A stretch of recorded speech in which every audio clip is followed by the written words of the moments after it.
Rota 66. Certas pessoas dizem, não, mas olha, o meu nome dá azar, né? Meu nome tem problemas e eu preciso tomar alguma atitude com relação a isso.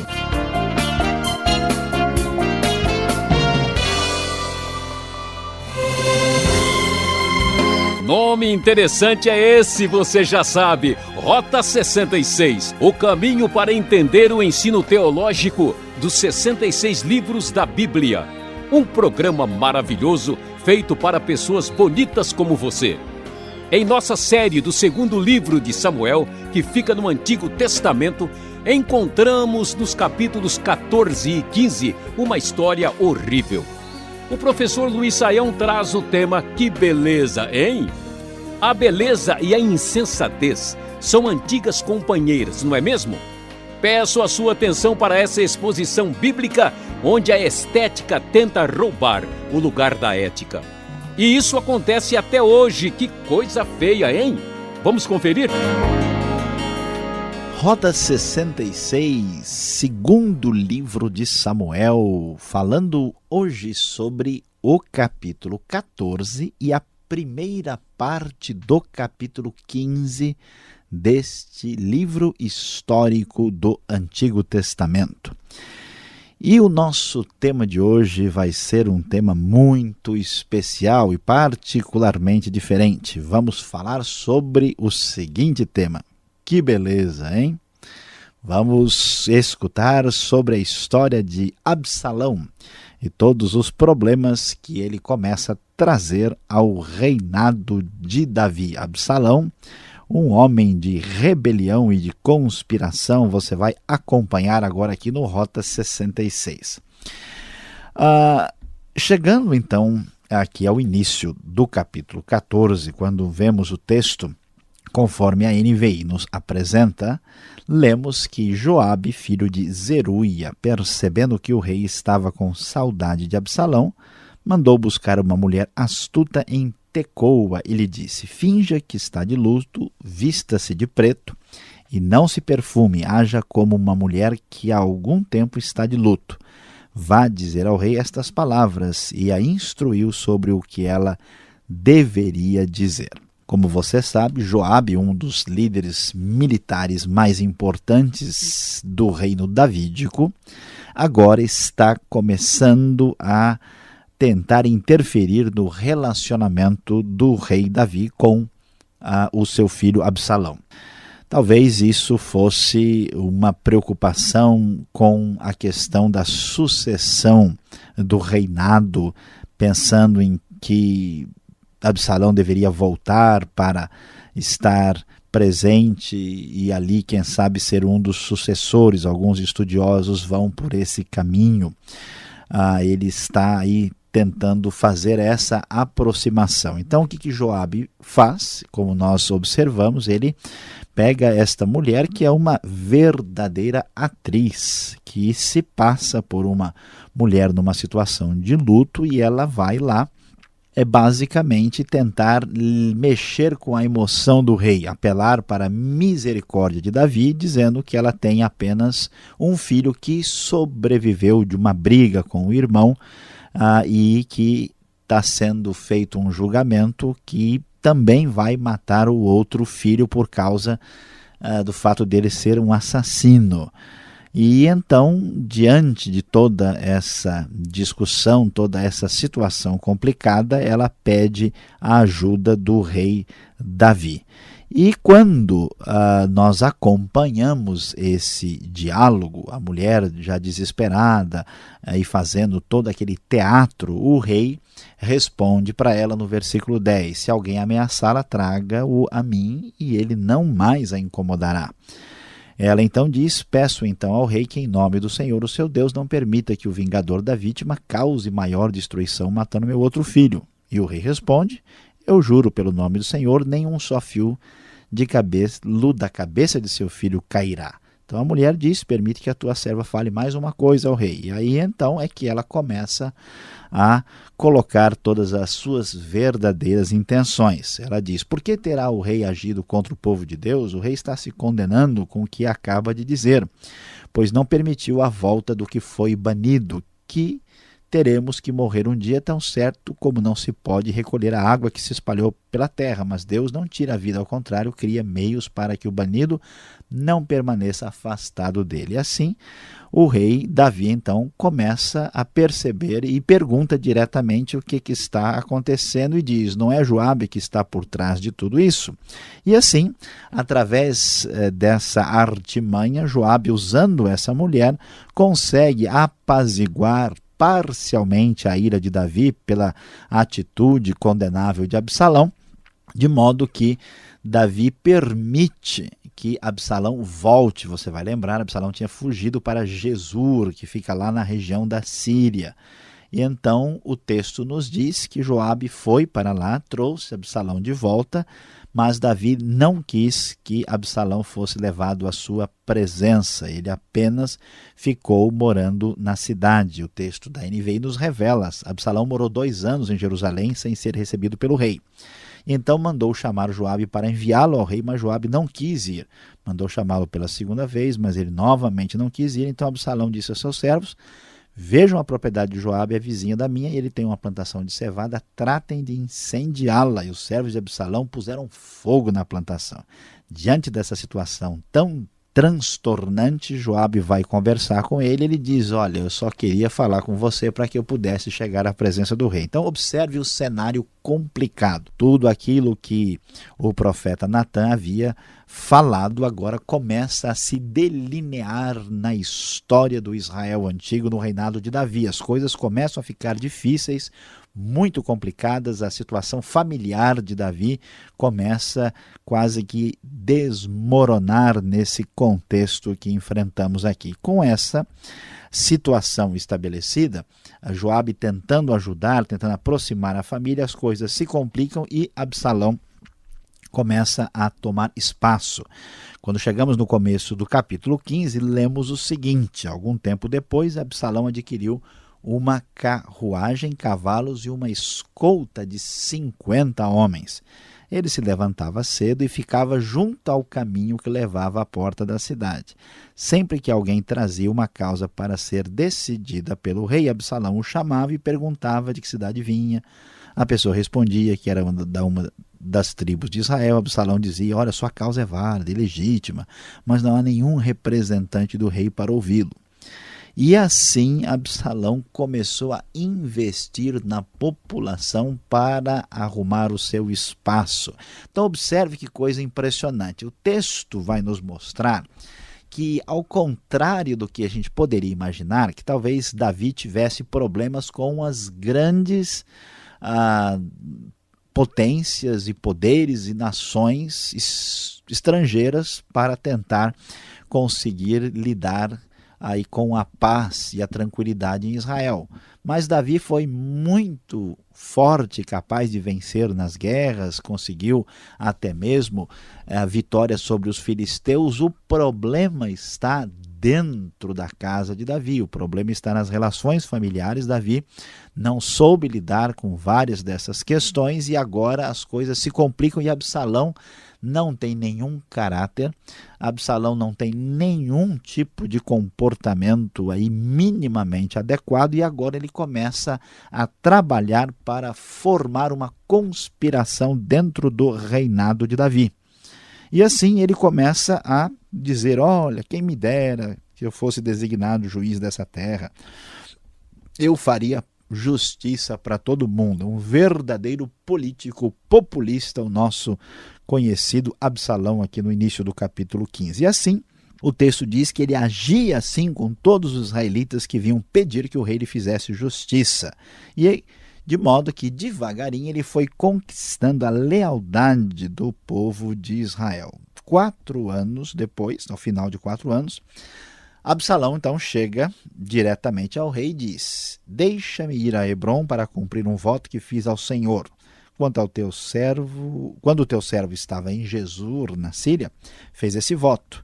E então agora eu preciso a Jerusalém para pagar o meu voto, para cumpri-lo diante de Deus. Observe, como este homem, que é filho de uma estrangeira, que surgiu de um casamento aí não muito adequado da parte do próprio Davi, e agora está até mesmo usando o nome de Deus e as coisas religiosas para suas finalidades perversas.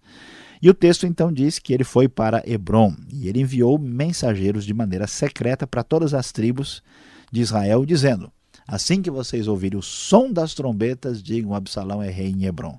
Absalão levou 200 homens de Jerusalém, eles tinham sido convidados e não sabiam de nada do que estava acontecendo, e assim ele mandou chamar Aitofel, da cidade de Gilo, conselheiro de Davi. A conspiração ganhou força e cresceu o número dos que seguiam Absalão. Vejam só que circunstância complicada. Nós temos aqui um golpe de Estado, uma situação lamentável, e este homem conseguiu seu espaço porque ele era filho do rei, porque era um homem, inclusive, de uma aparência extraordinária. O texto deixa claro no versículo 25 do capítulo 14 que em todo Israel não havia homem tão elogiado por sua beleza como Absalão. Da cabeça aos pés não havia nele nenhum defeito. Sempre que o cabelo lhe ficava pesado demais, ele cortava e o pesava. Eram 2,4 kg, segundo o padrão do rei. Olha só o que acontece aqui no texto. Por isso nós dizemos: que beleza, hein? Um rapaz tão belo, de porte agradável, alguém que é filho do rei, que tem tudo para dar certo na vida, com um comportamento que merece a nossa crítica, que hoje, se Absalão estivesse aqui, certamente nós diríamos: que beleza, hein, Absalão? Que absurdo! Como é que alguém pode ter tão boa aparência física, aparência agradável e ao mesmo tempo ter um comportamento tão detestável? A fragilidade da família de Davi começa a se manifestar. Os problemas derivados do seu pecado começam a aparecer e estamos diante de um golpe de Estado perigoso. Vamos continuar estudando e aprendendo. Daqui a pouco nós temos as perguntas sobre esse tema e você vai continuar, porque este problema vai prosseguir. No próximo programa vamos ver o que vai acontecer nessa confusão familiar entre Davi e seu filho Absalão.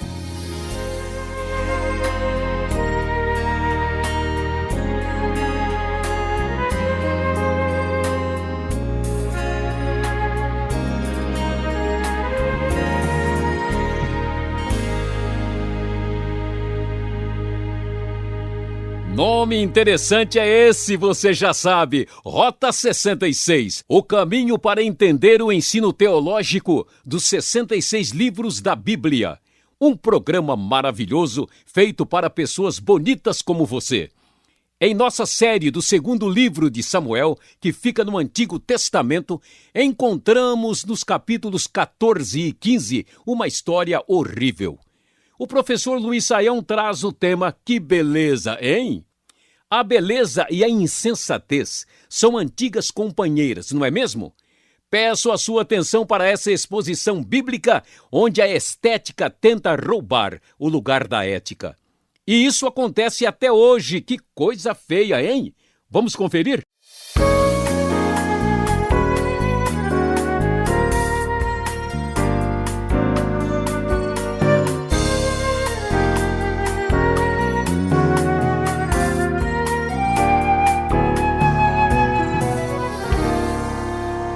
Maravilha, professor Saião, a sua exposição do capítulo 14 e começo do capítulo 15, aqui no segundo livro de Samuel, já nos traz algumas curiosidades. Se lá não é aquelas perguntas, mas nós queremos saber esse nome estranho para nós, Absalão. Qual o significado deste nome que aparece agora um personagem aí de destaque, hein? Pois é, pastor Alberto, é importante, é bom prestar atenção ao nome Absalão também, e até é bom pessoal prestar atenção, porque o texto não está mandando ninguém abrir nenhum salão, né? Senão a pessoa entende a coisa de modo errado. É um Absalão de beleza. Pois é, um Absalão de beleza, né? Mas não, Absalão, na verdade, é a forma do português da palavra hebraica Avshalom. E é uma coisa muito interessante e estranha até, porque o nome Absalão significa pai da paz. Parece uma grande ironia, né? Imagina só a gente aí ver o comportamento desse rapaz, desse jovem aqui, imaginar que ele tem alguma coisa a ver com paz, né? Isso mostra para a gente, por exemplo, que a gente não pode ter uma postura assim muito, talvez, radical e até mesmo inadequada com respeito à questão de nomes. Hoje, muitas vezes, certas pessoas dizem, não, mas olha, o meu nome dá azar, né? O meu nome tem problemas, e eu preciso tomar alguma atitude com relação a isso, porque esse não é um nome perfeito para mim, né? Se eu tiver esse nome, as coisas não vão dar certo na minha vida. Veja que isso não faz sentido, né? Se alguém tinha um nome bom aqui, que a gente poderia esperar muita coisa, seria o Absalão, mas a última coisa que acontecia na vida dele é ele ter paz e muito menos dar paz aos outros. É paz, picareta, não é paz de paz, é paz, pois picaretas. Complicada a situação dele. Agora, no finalzinho do capítulo 14, lá no verso 26, 27, a gente encontra aí um tipo, né? Um modelo de beleza, né? O Absalão. E olha só, hein?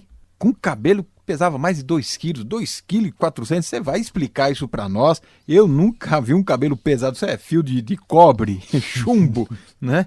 Isso não é possível, professor. Pois é, Alberto. Realmente a gente vê uma coisa dessa. Que cabelo pesado é esse, né? Como é que a gente vai entender? Tá certo que havia aí uma preocupação na antiguidade, né? Os cabelos grandes assim, e cabelos cheios eram considerados uma coisa importante e valiosa, mas os estudiosos sugerem uma coisa interessante, que é muito provável que Absalão fazia aí uma espécie de investimento em beleza mesmo, né? A sugestão é que o pessoal pegava prata, e essa prata era transformada em pó, né? É transformada em pó e a pessoa punha no cabelo, fazendo um estilo meio reflexo. Então veja que nada há de novo debaixo do sol, né? E prata, né, sendo um metal, e um metal um pouco mais pesado, isso provavelmente viria a justificar um cabelo com 2,5 kg, quase 3 quilos de cabelo, né? Então, o sujeito cortou o cabelo, não emagreceu? Não, cortei o cabelo, né? Então, uma coisa meio complicada aí, porque são quase 2,5 kg a menos. Então, é provável que essa explicação seja a melhor possível para entender um cabelo tão pesado assim. Quanta vaidade! Isso faz lembrar um pouco a descrição também de Saul, que também era bonito, chamava a atenção das pessoas, né? Exatamente. Agora, neste episódio todo, como avaliar, como entender a atitude de Joabe, o capitão do exército de Davi? Ele queria pacificar a situação, ele queria reatar a amizade do pai com o filho. Qual a intenção dele? Pois é, na verdade Joabe tinha boa intenção, ele estava querendo aproximar, né, os dois, aí, o pai e o filho. Talvez, como nós sinalizamos, ele tivesse preocupado com a sucessão do trono, até porque o filho mais velho, né, aí já saiu de cena. E como é que a gente vai avaliar essa situação? Acho que a grande questão e lição que surge aí da avaliação sobre a atitude de Joabe é não forçar uma situação, né? Ele criou um jeito, né, para que Absalão de qualquer maneira voltasse, e Davi, né, foi cedendo, e a coisa foi meio assim puramente superficial, não tinha uma realidade. Nem Absalão estava nem aí para Davi, e nem Davi tinha conseguido resolver a sua situação com o filho. E ele forçou um pouco a barra. Então, uma coisa importante para a gente, não adianta forçar a barra em certas situações, que, como se diz na nossa linguagem comum e popular, o tiro sai pela culatra. Então, o esforço positivo de Joabe lhe custou pessoalmente pelo menos um campo incendiado, quanto mais os outros problemas que aconteceram no reinado. Tá certo. Agora, Davi, nessa situação toda criada, ele parece que aceita, mas não aceita muito a volta do filho. Lá no verso 24, ele falou: olha, você vai lá e fica no seu canto, não quero nem ver a cara dele. Agora, Perdoou, mas não perdoou muito. Não é uma contradição tudo isso aqui? Pois é, e por quê? E porque isso é um resultado da forçação de barra, né, vamos assim dizer, da parte de Joabe. Então Absalão veio, e o problema sério de Davi, que começa a aparecer aqui, é o seu gerenciamento indevido na questão familiar. Então, o que acontece aí? Ele deveria ter uma atitude mais dura com o próprio Absalão, pelo que ele fez, matando o seu próprio irmão. Na verdade, tinha que ter tido uma atitude dura com Amnon também. Então, qual é o erro de Davi? Ele está empurrando com a barriga. Tem coisa séria para resolver. Ele deixou rolar, um irmão matou o outro. Aí esse irmão foge, vai para lá, ele não mexe, não deixa de mexer. Os outros se movimentam, fazem com que a aproximação aconteça, e ele aceita, mas não aceita muito. Então a dificuldade é uma dificuldade comum que a gente tem na vida. A gente tem um problema para resolver, tem muitas dificuldades, você não quer botar a mão na casa de marimbondo e você vai empurrando com a barriga. Mas o que acontece? Depois isso sai caro e as coisas não se resolvem. E é exatamente o tipo de problema que se desenvolve no relacionamento entre Davi e Absalão aqui. Que eu vejo no caso aqui, ele está perdendo a autoridade, um pouco o respeito, né, do seu imediato, né, o general, e da família que está envolvida aqui. Porque não toma a atitude de líder, né? Tá certo. Agora Davi, logo no capítulo 15, no início, ele deixa a rebelião correr solta ali. Será que ele não está vendo que Absalão está na porta da cidade, já tomando assim a atitude ou, né, a situação que era do rei, e ele está se inferindo? Exatamente. Nós vemos um agravamento dessa situação. Porque como ele gosta de Absalão, é o filho que a gente vai ver depois como ele sofre pelo próprio filho. Como as coisas estão perdendo assim a direção, a rédea, ele começa a perder espaço, mas ele não toma nenhuma atitude e a rebelião começa a crescer, e a gente vai ver já já que há um agravamento terrível da situação. Nós vemos que aqui, né, aparece não só o cumprimento do que Deus havia falado por meio de Natã, as coisas se complicando, mas mostrando que a atitude incorreta, inadequada no seio familiar, né, dentro aí dos limites da família, acabam trazendo um problema que vai perder totalmente aí a referência e vai fazer um agravamento na situação da própria nação. Davi simplesmente faz de conta que não está acontecendo nada e deixa rolar. E a gente vai ver já já até onde isso vai chegar, onde é que a coisa vai parar. Que coisa feia. Bom, você que está acompanhando o nosso estudo, nós temos ainda mais 1 minuto. Fique ligado, o professor Sayão tem uma palavra final para você.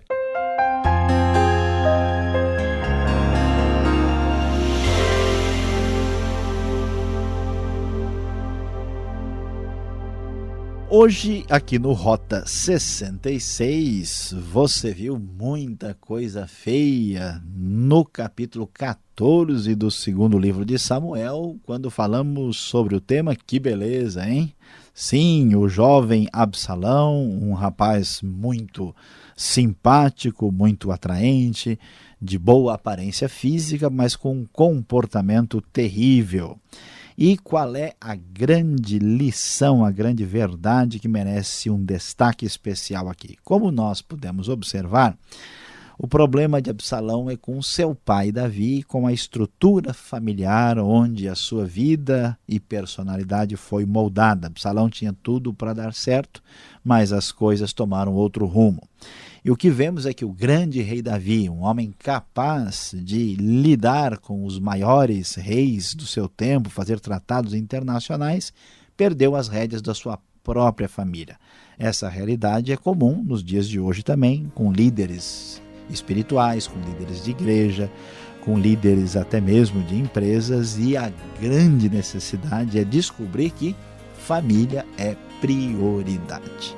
O problema de Davi foi não entender isso em grande parte e permitir que as coisas chegassem até onde chegaram. Não se esqueça, pense bem, especialmente você está sempre na igreja, sempre buscando a Deus com sinceridade, não deixe de prestar atenção à grande verdade. Família é prioridade. Que pena, a Rota 66 terminou. No próximo programa, a continuação da série Segundo Samuel, aqui nessa sintonia e horário. Sempre com trabalhos técnicos de Paulo Batista. Mais informações no site transmundial.com.br. E aquele abraço.